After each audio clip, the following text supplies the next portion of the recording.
¿Qué tal? Buenas noches. Hoy, jueves 9 de septiembre de 2021, presentamos la emisión 45 de Diálogos y Debates, un espacio creado para dialogar sobre temas de la actualidad regional, nacional e internacional y debatir sobre diversos temas que merecen ser puestos en tensión. En esta edición, dedicamos nuestro programa al Día Internacional de la Mujer Indígena, con motivo de celebrar el 5 de septiembre, el Día Internacional de las Mujeres Indígenas, mujeres portadoras de saberes y herencias ancestrales.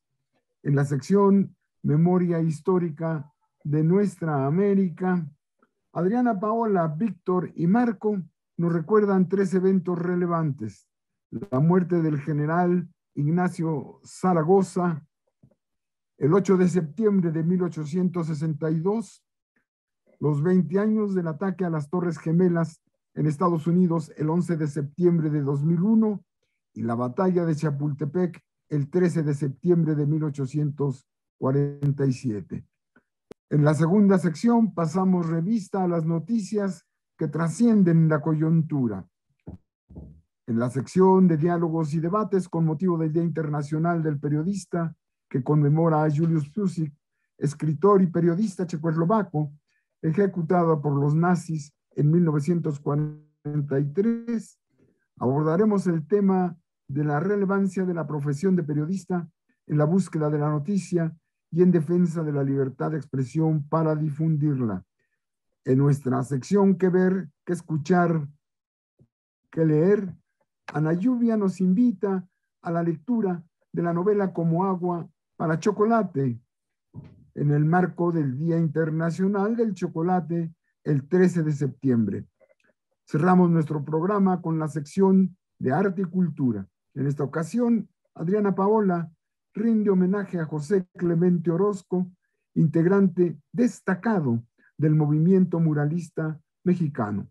Quédese con nosotros en los siguientes 50 minutos y sin más, vamos con Adriana, Paola, Víctor y Marco para repasar la memoria histórica de nuestra América. Buenas noches y muchas gracias, doctor Ornelas. Pues efectivamente, en esta ocasión voy a hablar sobre Ignacio Seguín Zaragoza, quien nació el 24 de marzo de 1829 y falleció en un día como ayer, septiembre 8 de 1862. Sabemos, bueno, que es un general mexicano y pues, altamente reconocido como el héroe de la batalla del 5 de mayo. Él es originario del estado de Coahuila y de Texas. Bueno, en ese momento todavía estaban esa división no definida, y de cerca de lo que actualmente es Goliad en Texas, y fue el segundo hijo de Miguel Zaragoza de Veracruz en México y de María Jesús Seguín de Bexar. Y tras la derrota de México en la Revolución con Texas, fue que su padre decide pasarse a la ciudad de Matamoros, y es donde Ignacio Zaragoza pasa principalmente su infancia y su juventud, y posteriormente se traslada a Monterrey, y es desde ahí donde, bueno, pues en los 50 Zaragoza está combatiente y muy cercano a las fuerzas liberales, promoviendo el plan de Ayutla y luchando precisamente contra los ejércitos de Antonio López de Santana. Y tiene un proceso complejo, bueno, en la parte militar es altamente destacado en distintas batallas, ha luchado en Guadalajara, en Monterrey, en distintos espacios donde Benito Juárez, bueno, constantemente tenía su apoyo, y es quien lo nombra ministro de Guerra y Marina en el ministerio parlamentario, y 3 meses después de ser nombrado, Juárez declaró la moratoria de 2 años sobre las deudas europeas que tenía México, y es entonces en este contexto en el que precisamente Zaragoza renuncia al ministerio que había sido nombrado para dirigir entonces el Ejército de Oriente, y en febrero de 1862, un mes después de la muerte de su esposa en la Ciudad de México, comienza a trabajar en las defensas de Puebla. A principios de ese mismo año, los ingleses y españoles se retiran, pero las fuerzas francesas, como sabemos, atacan Puebla en la batalla que duró todo el día del 5 de mayo de 1862, y bueno, que conocemos como el famoso 5 de mayo, que se conmemora pues principalmente en la ciudad de Puebla. Y bueno, sabemos que varios ejércitos del sureste, principalmente de Chiapas o los Zacapuastlas, muchos principalmente indígenas, participaron en esta batalla, y que bueno, después sabemos, fue recibido en la Ciudad de México como un héroe, y a los pocos días después muere a causa de tuberculosis.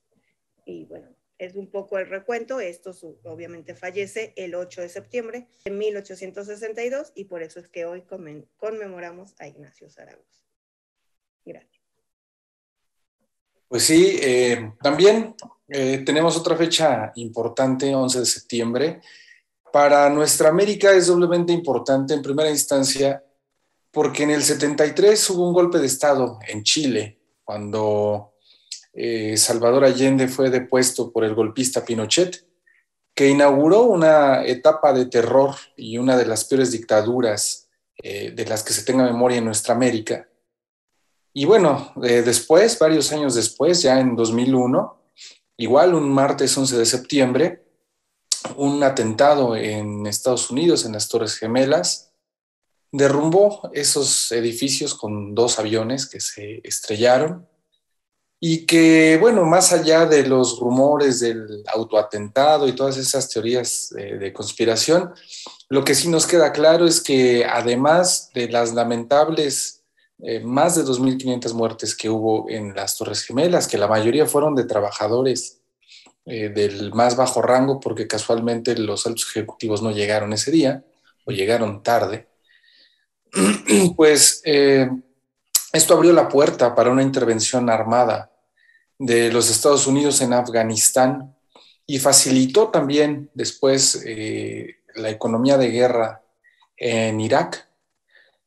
Esto inauguró una etapa de terror en Medio Oriente por parte de Estados Unidos, y también endureció la política migratoria en la frontera sur con México. Así que sin duda lamentamos las muertes que ocurrieron en el derrumbe de las Torres Gemelas, pero sin duda las consecuencias que trajo en Medio Oriente fueron mucho peores que lo que sucedió en ese atentado. El verdadero atentado terrorista, o más bien el peor atentado terrorista, ocurrió después del derrumbe de las torres, y ocurrió en Afganistán, y ocurrió en Irak, y ocurrió en los propios Estados Unidos a partir del Acta Patriótica, que endureció la política migratoria y una serie de medidas en contra de todo aquel que pareciera no estadounidense en Estados Unidos. Y bueno, también rendimos un tributo a las víctimas de la dictadura en Chile a causa de la gente como Pinochet.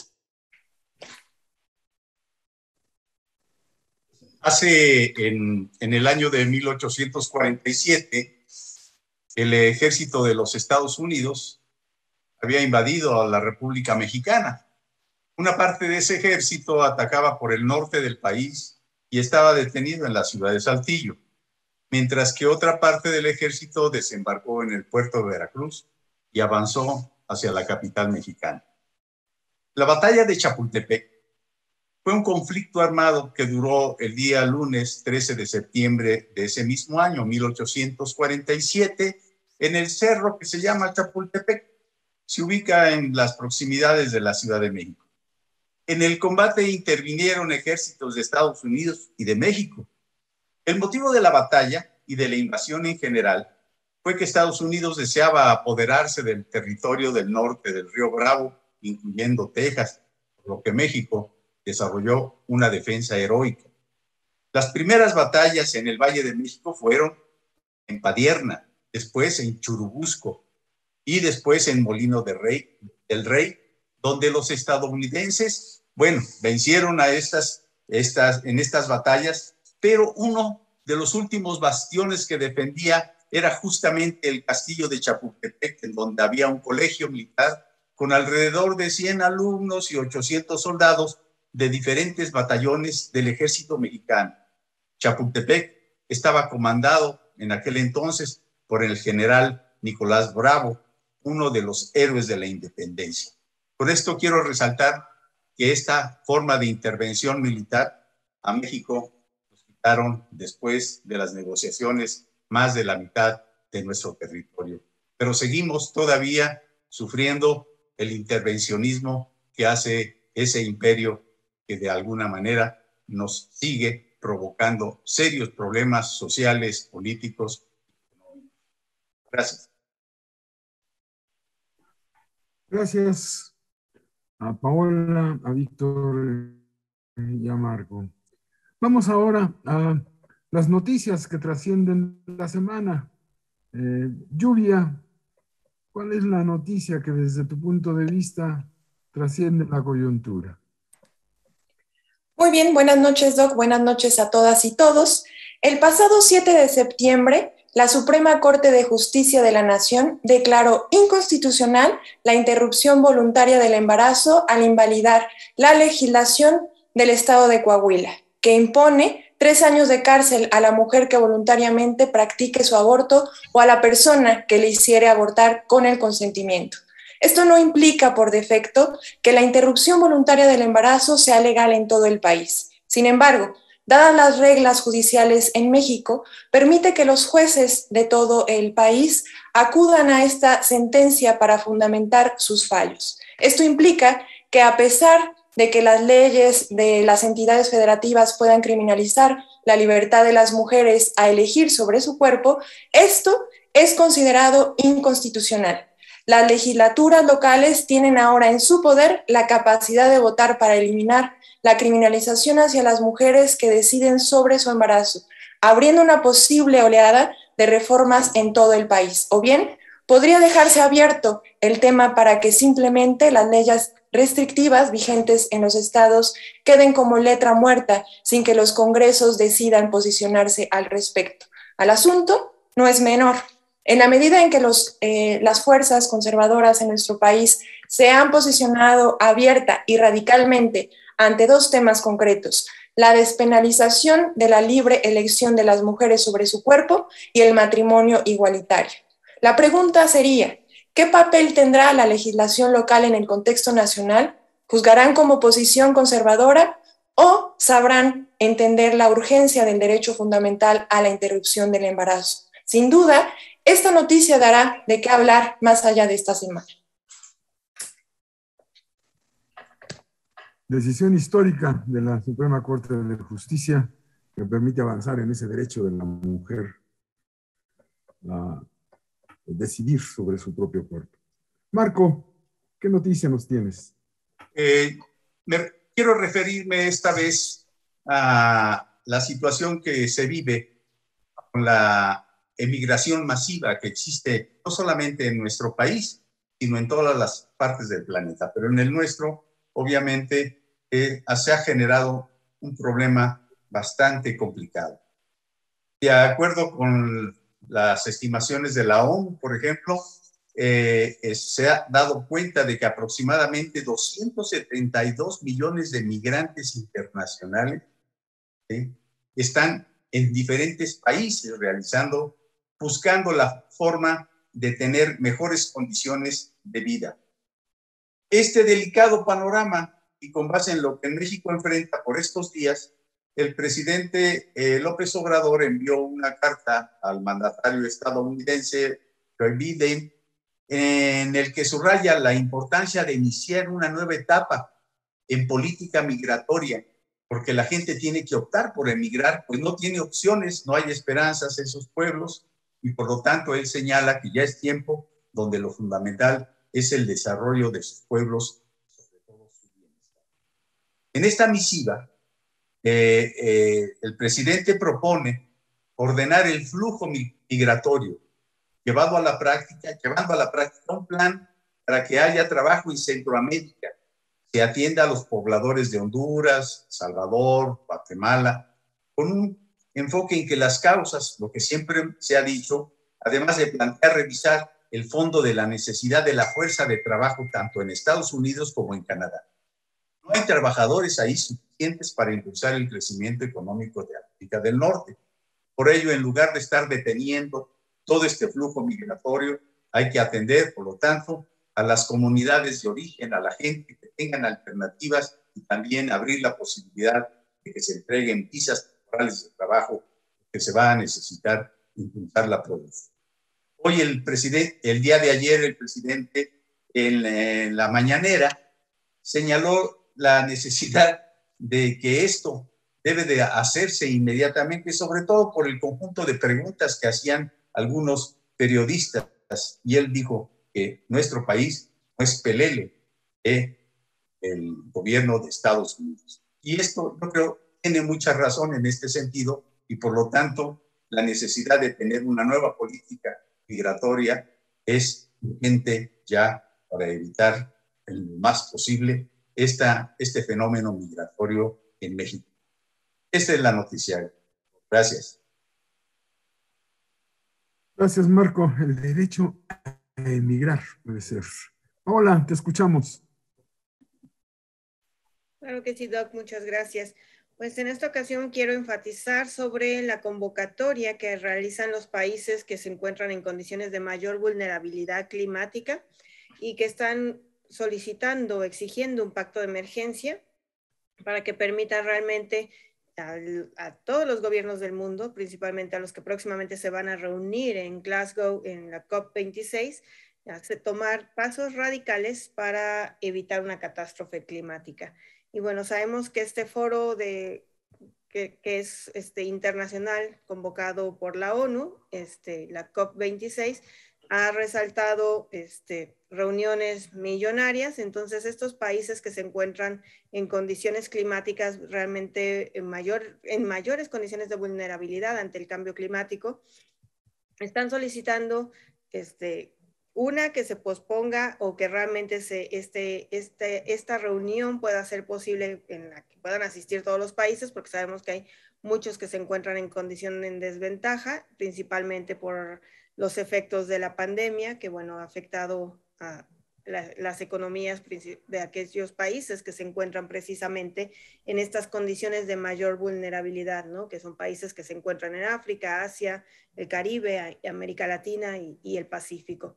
Entonces, bueno, están solicitando incluso que si esta reunión se va a llevar a cabo en el contexto actual, el Reino Unido pueda generar las condiciones para que tal vez sí realmente exista una participación equitativa, porque históricamente pues siguen siendo los países más industrializados, los que más contaminan, quienes se reúnen a decidir cuáles van a ser las políticas ambientales para el resto de los países. Y pareciera que son el resto de los países que incluso no son los más contaminantes, y sí los que están en mayor condición de vulnerabilidad, los que están quedando en juego. Entonces, bueno, algunas de estas reclamos por parte del foro ante la vulnerabilidad climática es exigir precisamente que los países que están más empobrecidos y que tienen una mayor carga en la deuda y que esto se ha profundizado, como mencionaba, en el contexto de COVID, pues se encuentran en mayor desventaja, y las condiciones climáticas, por ejemplo, se vinculan a estos procesos y desplazamientos migratorios que cada vez también están vinculados no únicamente por contextos de pobreza o de violencia, sino también por condiciones climáticas. Entonces, bueno, es una acción necesaria el que realmente se tomen, valga la redundancia, pasos o acciones radicales para evitar estas catástrofes ambientales que ya estamos viviendo. Y sería mi participación. Gracias. Que se reúnan, sí, pero que luego cumplan con los compromisos que se contraen en esas reuniones, ¿no? Víctor. Hola, Doc, hola a todos, todas. Bueno, llamó mucho la atención en la agenda nacional la aparición del dirigente de Vox, este partido ultraconservador español, franquista, facho, de lo peor, firmando la famosa, hoy ya famosa Carta de Madrid con la cúpula del PAN.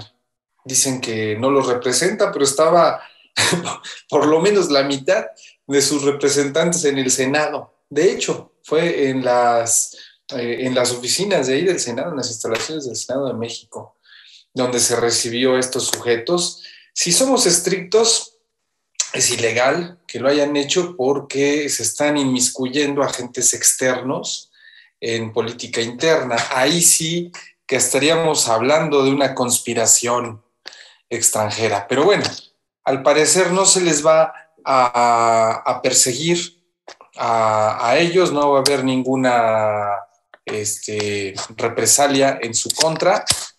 Eso ya lo dijo el presidente, pero después ha habido reacciones muy interesantes. Entre las reacciones más interesantes al respecto, me parece la de otro ultraconservador, un argentino que se ha dedicado a realizar campañas de odio, que se llama Agustín Laje, y que, aunque se promociona como diseñador de campañas de contrastes, es autor de Guerra Sucia, y en su cuenta de Twitter ha colocado, más allá de las bravuconadas que lo caracterizan, ha colocado en la agenda lo que me parece que serán los dos puntos que va a utilizar la ultraderecha en México para dividir a las izquierdas. Y es una, el derecho a la decisión de las mujeres sobre su cuerpo, y el otro, el derecho de las personas a unirse con quien guste. Entonces, aquí el derecho a la interrupción del embarazo de forma voluntaria y el tema del matrimonio igualitario ya están planteados desde mi punto de vista como parte de la agenda para dividir a las izquierdas en los próximos años. Habrá que ver cuál va a ser la posición que tomen o que tomemos las izquierdas respecto al tratamiento político, al tratamiento mediático y al trabajo en la calle y al trabajo político en la base que hace falta para que estos dos temas no nos desgasten como probablemente puede llegar a ocurrir. Dejo eso sobre la mesa, me parece que va a dar esos dos temas en concreto y la radicalización de la vida política en México a partir de la aparición de estos personajes, que no me parece fortuita, ni me parece un error, ni los deslindes, o sea, cualquiera se quiere deslindar de esa gente, pero todo eso me parece una señal y me parece que le están midiendo el agua a los camotes. No se me hace una inocentada. Yo creo que lo que están viendo son la proclividad que puede haber en la derecha mexicana a unirse en torno a estos dos temas y la proclividad que puede haber dentro de las propias izquierdas para dividirse en torno a esos temas que son de la agenda conservadora. Espero equivocarme, pero yo creo que por ahí va. Aunque hay otros temas que nos separan definitivamente, ¿no? Y que evitan cualquier idea de identidad. Bien, pasamos ahora a nuestro tema del debate, que hoy tiene que ver con el Día del Periodista, y que seleccionamos ese tema para dar nuestro punto de vista de no periodistas, sino de consumidores de información. Voy a pedirle a Marco que empiece ese diálogo sobre la profesión del periodista. Bueno, gracias, doctor. El día de ayer, 8 de septiembre, se celebra el Día Internacional del Periodista. Esta celebración pretende conmemorar a los profesionales de los medios de comunicación, así como, de alguna manera, la libertad de expresión que ellos garantizan. Sin embargo, desde hace un tiempo, este Día del Periodista se celebra en el contexto de la represión y pérdida de vida que muchos periodistas han sufrido, sobre todo en su lucha por encontrar la verdad. Ya en un informe anual hace 3 años de Reporteros Sin Fronteras, las cifras mundiales resultaban alarmantes. Un total de 380 informadores habían sido encarcelados. Los informes más actuales de las diferentes organizaciones, miembros que realizan este oficio tan relevante, o de organismos defensores de derechos humanos, mantienen viva esta situación tan grave. ¿Por qué es importante recordar la labor de un periodista? Pues porque consiste su labor en investigar temas de interés con la finalidad de contrastarlos para poder elaborar un texto donde posteriormente se pueda hacer pública la información. Por ello, creo que es importante vincular este Día Internacional del Periodista con algo que se declaró, bueno, que hay una Declaración Universal de Derechos Humanos y hay un artículo 19 que establece una situación fundamental. Y ya para cerrar mi intervención, este artículo dice: todo individuo tiene derecho a la libertad de opinión y de expresión. Este derecho incluye el no ser molestado a causa de sus opiniones, el de investigar y recibir informaciones y opiniones, y el de difundirlas sin limitación de fronteras por cualquier medio de expresión. Creo que con ello pues, podemos dar entrada a este debate, compañeros de este panel tan importantes, compañeros que tenemos. Gracias. Gracias, Marco. Lluvia, ¿tú qué opinas sobre esta profesión del periodista? Bueno, pues primero quiero felicitar a todos los periodistas, en especial a todos aquellos periodistas que irrumpen la realidad con preguntas irreverentes, que analizan y hacen evidentes las desigualdades de nuestro país. Y bueno, en un día como hoy, como usted ya lo mencionaba, durante el Congreso de la Organización Mundial de Periodistas, llevado a cabo en Rumania, se estableció el 8 de septiembre como Día Internacional del Periodista en honor y conmemoración al fallecimiento de Julius Fusik, escritor y periodista checoslovaco que fue ejecutado por los nazis en 1943, y la fecha está destinada a resaltar la importancia de la profesión del periodismo en su labor de buscar la verdad y en defensa de la libertad de expresión. En ese sentido, justo como lo menciona Marcos, ¿no? Hablamos de libertad de expresión y tendría que ser una labor importante de los periodistas en nuestro país y en el mundo. Los periodistas que tienen la valentía de alzar la voz son periodistas que son señalados y en otras ocasiones son ejecutados y bueno, son encontrados muertos porque no se quiere escuchar la verdad, ¿no? Y eso es lamentable porque pues justamente, ¿no? Se tendría que pensar en esta libre, en la libre opinión, ¿no? Y en el ejercicio que tendría que tener un periodista. Y bueno, pues ahora también nos encontramos con periodistas que generan una imagen de la realidad que tiene que ver con conservar el status quo de los que oprimen, los que violentan a la sociedad. Y bueno, eso también es lamentable, hay que señalarlo, porque bueno, los periodistas son pagados, ¿no? Y favorecen a personas en específico.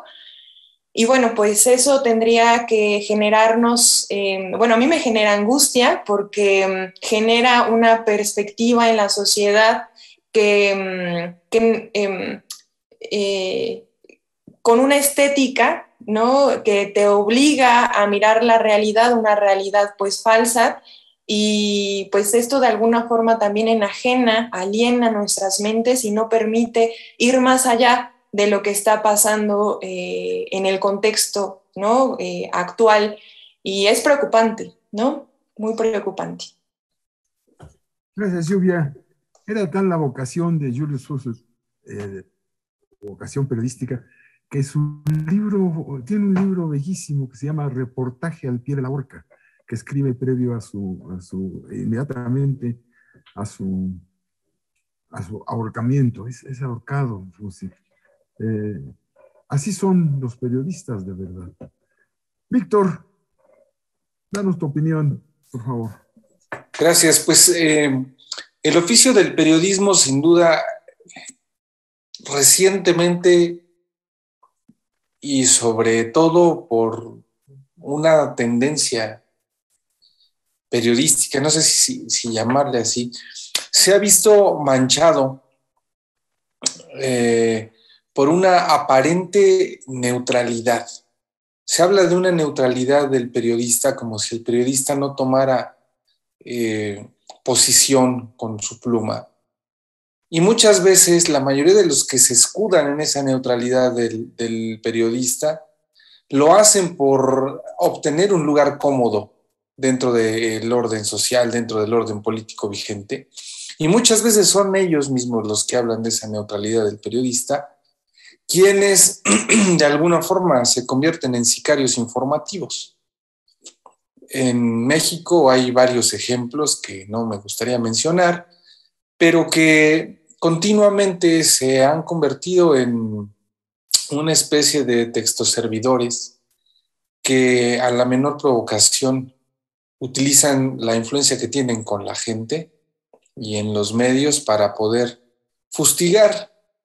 Ellos dicen que actualmente son incómodos al poder, no necesariamente, porque si hablamos del poder en términos generales, pues muchas veces es quien los financia. Pero por otra parte también es muy importante recuperar el trabajo periodístico que toma posición por la búsqueda de la verdad, que a veces le toca estar generalmente del lado del oprimido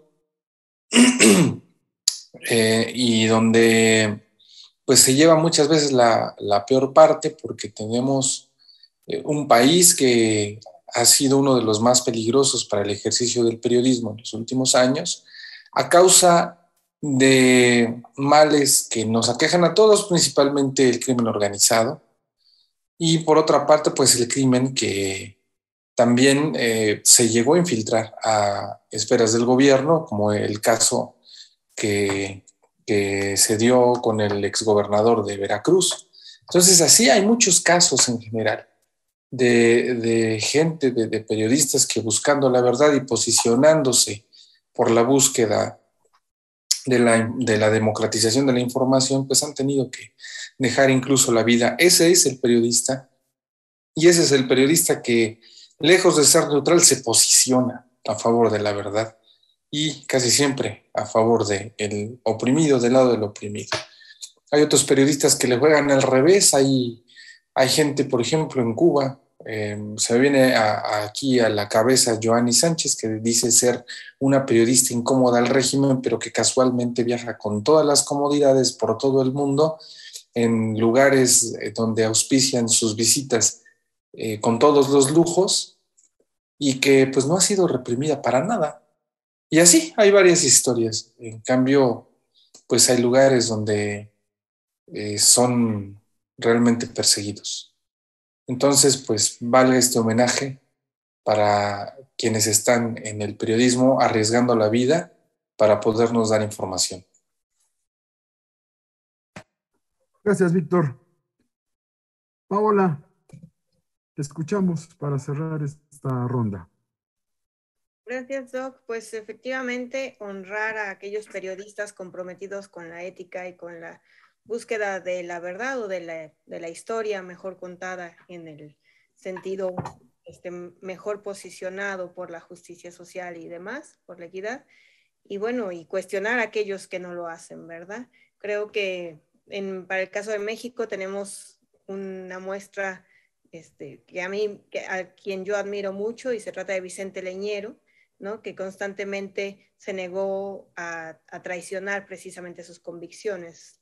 Él fue siempre enfático en su actuar como periodista, en hacer estas crónicas lo más comprometidas con las causas sociales y populares, ¿verdad?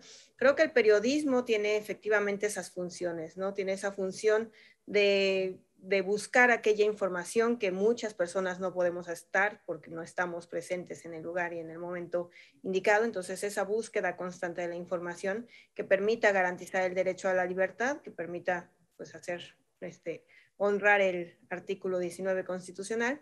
Tenemos también la posibilidad de que los periodistas, pues, se vuelven fiscalizadores de los poderes fácticos, ¿no? Siempre y cuando, pues, sea no desde un enfoque de traición o de compra de la palabra, sino desde ese seguimiento noticioso, de esa talacha del reportero, de esa talacha que vemos que, por ejemplo, muchos periodistas de nuestro queridísimo diario La Jornada realizan, ¿no? De estar aquí, de estar viajando, de estar buscando el testimonio en las regiones tal vez más apartadas y demás.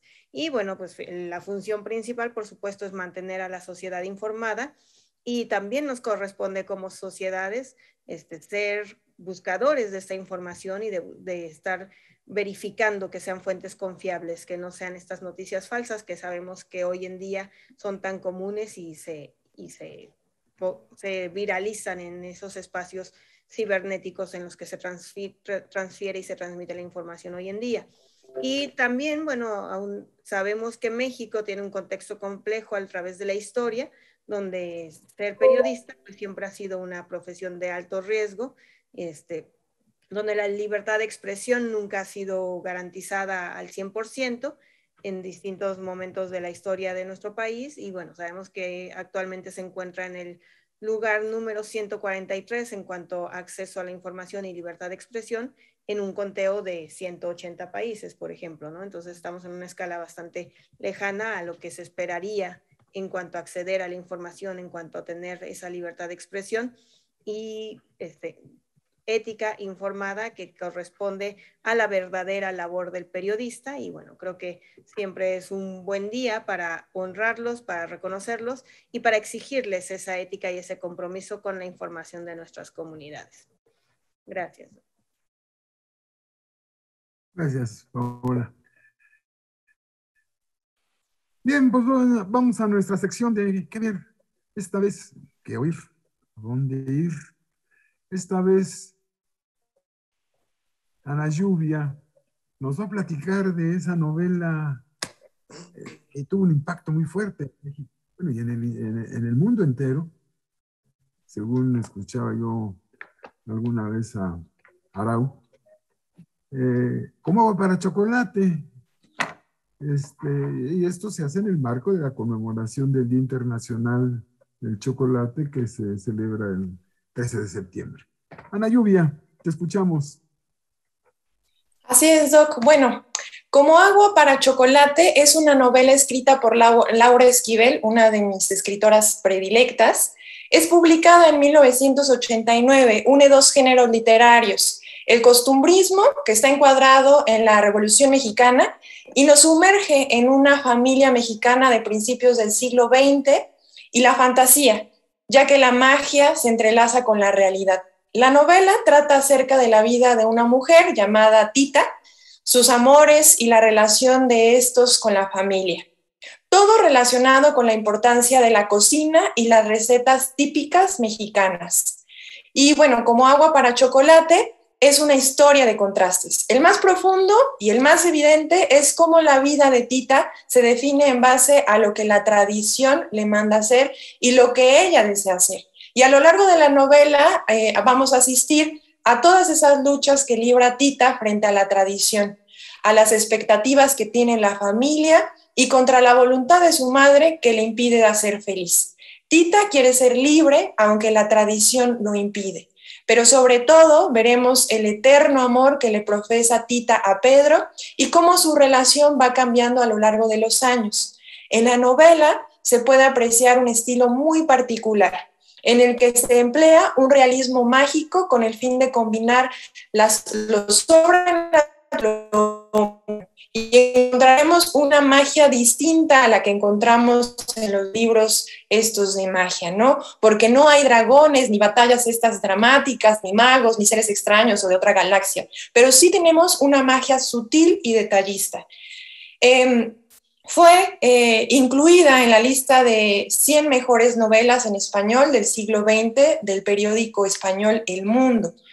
Y una de las principales características del libro es que está formado por capítulos, 12 capítulos para ser exacto, donde los nombres de las recetas son utilizadas en la familia de la Garza y se van intercalando en medio de la trama principal de la novela y en las explicaciones sobre los pasos a seguir para cada receta, ¿no? Y entonces se les asigna una receta a cada mes del año. Por ejemplo, en enero hay tortas de Navidad, en marzo codornices en pétalos de rosa, en junio masa para hacer fósforos, en agosto chapandongos, en noviembre frijoles gordos con enchile de la tezcucana, ¿no? Y bueno, en diciembre chiles en nogada.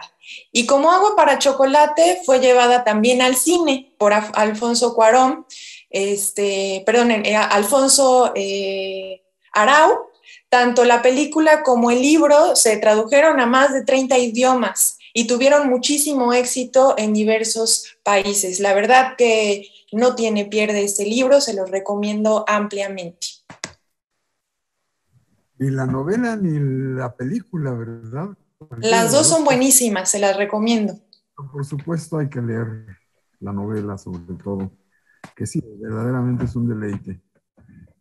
Alguna vez yo conocí a Laura Esquivel discutiendo con alguna señora poblana lo que tenía que ser el chile en nogada. Dices que, yo no lo recordaba, dices que en diciembre, ella dice que en diciembre es el chile en nogada. Así es, diciembre es chile en nogada. Se equivoca, ¿no? Claro. Sí, casi siempre es en agosto. No, casi, no siempre. A finales de julio y agosto, ¿no? Normalmente es el chile en nogada. Ahí hay un error histórico. Dicen que es en agosto porque es cuando se dan todos los productos que utilizan para hacer los chiles en nogada. Que hoy mucha gente ha comido. Alguien me platicaba que en algunos restaurantes llevan el registro de los chiles en nogada y en uno de esos llevaban ya casi 200,000 chiles ofrecidos a la clientela. Bien, pues ahora vamos con Adriana Paola, que va a rendir un homenaje a un gran pintor muralista, además caricaturista incisivo y no muy... Bueno, a ver, ¿qué nos platicas tú, Adriana Paola, de José Clemente Orozco, muralista del movimiento muralista mexicano? Así es, Doc. Pues muchas gracias y efectivamente conmemorando igual un aniversario de su fallecimiento, el 7 de septiembre de 1949, pues José Clemente Orozco, uno de los tres grandes, ¿verdad? Los muralistas mexicanos. Sabemos que era notoriamente introvertido, era el mayor de los tres, de Rivera y Siqueiros, y también se conoce como haber sido con este toque un poco más pesimista, ¿no?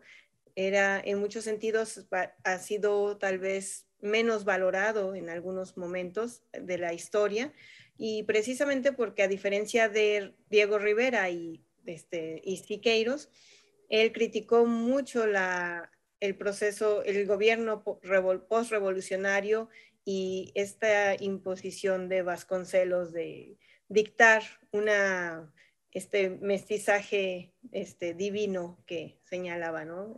Cósmico y demás.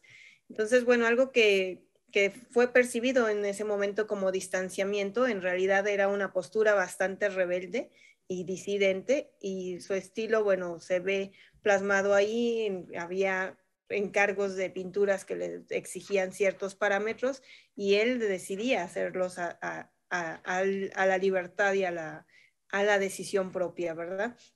Entonces, bueno, Orozco trabaja una mezcla importante de modelado y composiciones convencionales de un periodo, recuperando algunos aspectos renacentistas, pero también con esta abstracción modernista y con estos tonos claroscuros, ¿no? Donde una paleta principalmente oscura y ominosa, donde todas estas formas y su iconografía se queda realmente plasmada, ¿no? Tiene esta conjugación efectivamente del arte indígena precolombino, pero también de este enfoque preeuropeo un poco de nuestro México, ¿verdad?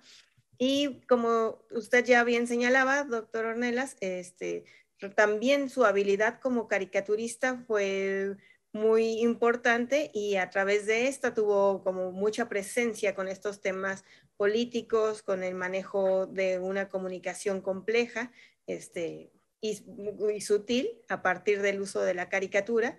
Y bueno, y es algo que traslada posteriormente también al movimiento muralista. Entonces, bueno, dentro de varios obras que obviamente resaltan, están algunos de los principales logros fue precisamente trasladar aquello que él utilizaba en la caricatura a esta amplia escala y poder plasmar su arte con una temática desde un enfoque bastante crítico y obviamente sí nacionalista y postrevolucionario, que se unía a estos tres grandes y a esta conjugación que utilizaron, ¿no? En algunos momentos señalaban que él tenía cierta influencia del doctor Atl, que sabemos que pues también fue su maestro, tanto de él como de Siqueiros, y también ha sido, su obra ha sido muy reconocida a nivel internacional. Muchos de sus murales también, no solo en México, sino fueron solicitados, él fue invitado a producir murales en Estados Unidos y bueno, tiene una influencia del expresionismo de vanguardia y del realismo social en varios murales que se encuentran en Estados Unidos, y se considera uno de los pintores también que influenció a personajes como Pollock y Guston y Shang y Lawrence en Estados Unidos, ¿verdad? Bueno, sabemos que tiene una gran producción y que pasó de esa influencia tal vez europea, tenía esta mirada crítica ante la revolución, porque mientras que Diego Rivera, el mismo Orozco mencionaba, mientras Rivera la idealiza, mientras él estaba en los círculos del cubismo y demás en París, pues a mí me tocó, bueno, a Orozco le había tocado vivir el caos y la carnicería de forma mucho más cercana, y por eso tenía una mirada bastante crítica del contexto post-revolucionario, con esas divisiones que sabemos que existían a escala del gobierno. Entonces, bueno, también es algo que se vio plasmado en su obra, y siempre crítico al poder y con una mirada muy aguda para demostrarlo en su obra. Algo de lo que se dice poco es su caricatura contra Madero. Formó parte de esa campaña periodística y caricaturista contra Madero. Pero tiene una cosa muy, muy bella. En la preparatoria 1, ahí en San Ildefonso, La Trinchera, una pintura mural bellísima. Y de Caballete tiene uno que se llama El Matemático, que es también excelente. En fin, era un artista no muy comprometido con la transformación social, pero excelente pintor, ¿no? Bien, pues si alguien tiene alguna opinión sobre Siqueiros, si la quiere expresar. Bien. Bien, pues con esto concluimos nuestro programa número 45 de Diálogos y Debates. Gracias a Adriana Paola, a Ana Lluvia, a Víctor, a Marco Moreno, que estuvieron hoy con nosotros. Espero que, no sé por usted más, pero sí ignore menos cosas con nuestro programa. Nos vemos la próxima semana en este mismo canal de YouTube de la Jornada de Oriente, a la misma hora de este lluvioso y tembloroso mes de septiembre. Gracias.